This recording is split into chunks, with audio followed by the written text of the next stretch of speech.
Olá, irmãos e irmãs, bem-vindos ao nosso encontro da reflexão da Palavra de Deus. Hoje, terça-feira, dia 26 de maio, da 7ª semana da Páscoa. E a primeira leitura é dos Atos dos Apóstolos, capítulo 20, dos versículos 17 ao 27.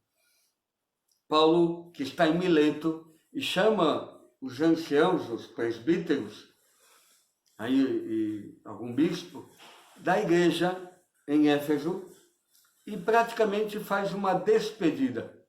Ele se encaminha para Jerusalém, porém, o Espírito Santo diz a Paulo que ele não verá mais os irmãos de Éfeso. E de alguma maneira ele lembra aos irmãos todo o trabalho que ele teve, como sofreu, que fez tudo o que podia para eles receberem a fé. Esse é o trabalho de qualquer evangelizador, de qualquer padre, de qualquer um que se lança ao anúncio do Evangelho. Se ele cria raízes demais, cria um vínculo afetivo muito grande, no sentido de que atrapalhe a que aqueles que escutam o anúncio do Evangelho acolham a boa notícia, não apenas fiquem ligados à pessoa daquele que anuncia. Claro que aqui Paulo está num momento comovente. Claro que se cria laços com aquele que você trabalha, com aqueles que você trabalha e anuncia. Né? Um padre passa um tempo, por exemplo, na paróquia, claro que ele cria laços afetivos. Mas como Paulo, temos todos que ter consciência de que o importante é a mensagem. O mensageiro estará conosco o tempo que Deus permite, depois será outro, se ausentará. E às vezes a gente fica muito saudosista com aquela pessoa que me fala, com aquele que me anuncia. Claro que muitas vezes a gente está agradecido, porque recebi o anúncio da boa notícia daquela pessoa, daquele padre, daquela, não sei, de alguém que me ajudou na fé. Porém, não podemos ficar excessivamente presos a isto. E Paulo aqui diz que o Espírito lhe anuncia que de cidade em cidade, para onde ele está indo, que é Jerusalém, lhe diz que o que o espera a ele é cadeia, prisões, tribulações. Aquele que anuncia sempre tem que ter a plena consciência de que o que ele está buscando é o próprio Evangelho. Não pode ser outro prêmio. Porque o que lhes espera tantas vezes? Não compreensão, rejeição, às vezes, sei lá, tanta coisa. Porque se aquele que anuncia cria também as suas expectativas humanas, pode se frustrar, pode se decepcionar, pode ficar triste. E ele tem que anunciar, como diz Paulo, mesmo diante de toda a dificuldade, não perdeu a oportunidade de ajudar os irmãos a crescerem na fé, de lhes anunciar e tudo, porque a recompensa ele espera de Cristo. E espero que seja isso que a gente sempre faça. Como diz Paulo, ele também não é responsável só quando os irmãos se perdem. Ele fez o trabalho de anunciar. Não pode se sentir culpado se alguém abandona a fé, mas que ele tenha consciência de que não foi preguiçoso ou descuidado com a fé dos irmãos. Ele trabalhou para anunciar o Evangelho.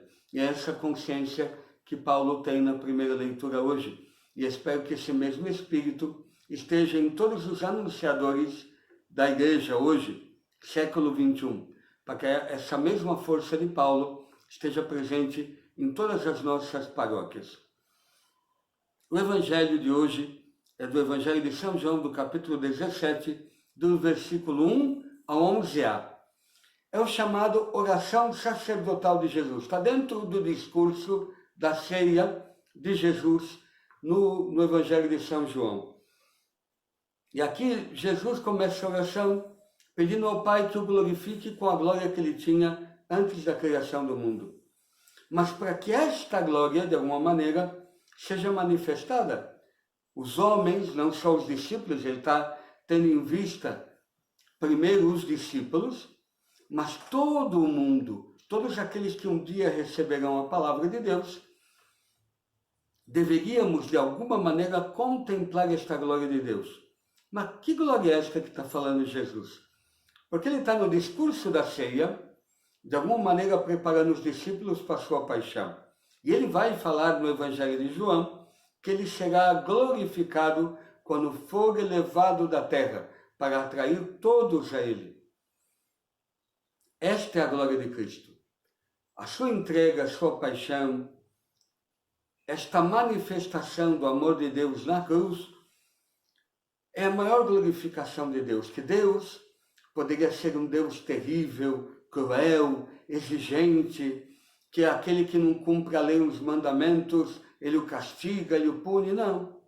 A glória de Deus se manifesta no amor, no perdão, na misericórdia, na entrega de seu Filho generosamente na cruz.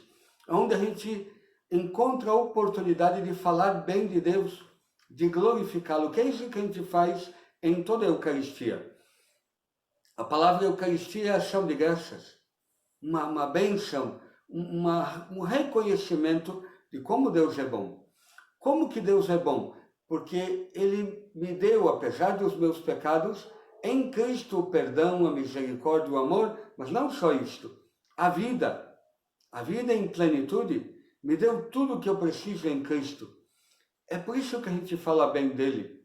Me deu a graça, quer me dar o Espírito Santo, quer me dar a sua força para eu ser testemunha dele no mundo, quer que eu veja como ele é bom e testemunhe esta bondade de Deus. Enfim, aqui Cristo primeiro quer que o Pai o glorifique. Ele precisa de que o Pai o ajude. Porque, como ele dirá aos discípulos na paixão, ele sofre. Né? Aquilo que ele pede também ao Pai no Getsemane. Pai, se é possível que esse cálice passe sem que eu beba, melhor. Mas se não, não seja feita a minha vontade, mas a tua.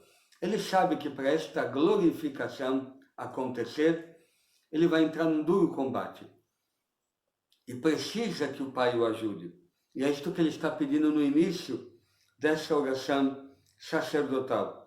E diz que ele manifestou o nome do Pai aos homens que ele recebeu do Pai, do mundo. E nós somos testemunhas desta glorificação.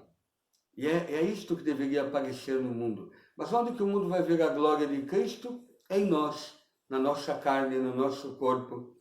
Ver a ressurreição de Cristo em nós, que aparentemente a morte parece que reina, que impera, o cristão vive sofrimentos, cruzes, doenças, combates, mas ao mesmo tempo unido ao Senhor, unido a Cristo, manifesta a sua força, o seu poder, a sua glória em nós. A força de Deus na nossa fraqueza, para que Deus seja glorificado em nós. E eu espero que seja isso que o Senhor conceda a cada um de nós. Por isso, nessa semana pela unidade dos cristãos, qual a maior glória de Deus? Que Cristo seja anunciado, que as pessoas abracem a fé em Cristo, e não numa denominação religiosa X ou Y. É verdade que a gente reconhece que todas as igrejas são iguais? Não dá para botar tudo no liquidificador e achar que é tudo igual. Não.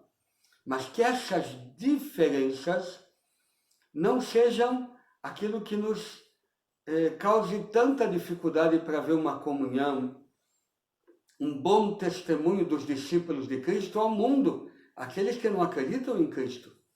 E que a gente não pegue essas pequenas diferenças que temos de uma igreja cristã para outra, o fundamental, mas aquilo que nos une, aquilo que possamos de verdade viver em comum dentro, volto a dizer, um pouco das nossas diferenças, mas que demonstra um pouco a comunhão que pode haver daqueles que são de Jesus, daqueles que testemunham Jesus, para que o mundo, vendo o bom testemunho, que dê todos aqueles que professam a fé em Jesus, ajude o mundo a acreditar, a pelo menos reconhecer que é verdade.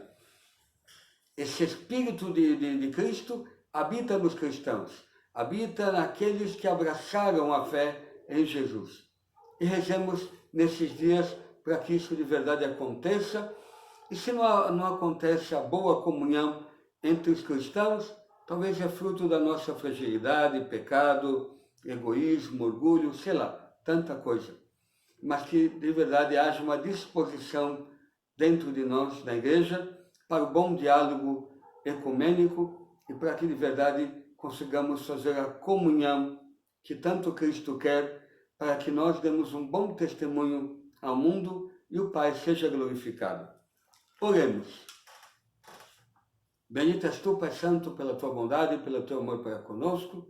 Ajuda-nos de verdade a deixar que tu realizes em nós a tua obra, pela força do Espírito Santo, para que nós possamos dar o bom testemunho, erguer ao mundo um bom odor de Cristo, para que o mundo de verdade possa ver a luz, se converter, ver os sinais do teu amor no meio de tantos combates e de tantos sofrimentos.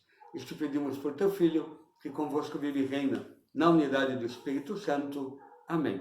O Senhor esteja convosco, Ele está no meio de nós. Abençoe o Deus Todo-Poderoso, Ele que é Pai, Filho e Espírito Santo. Amém. Até amanhã para o nosso próximo encontro da reflexão da Palavra de Deus.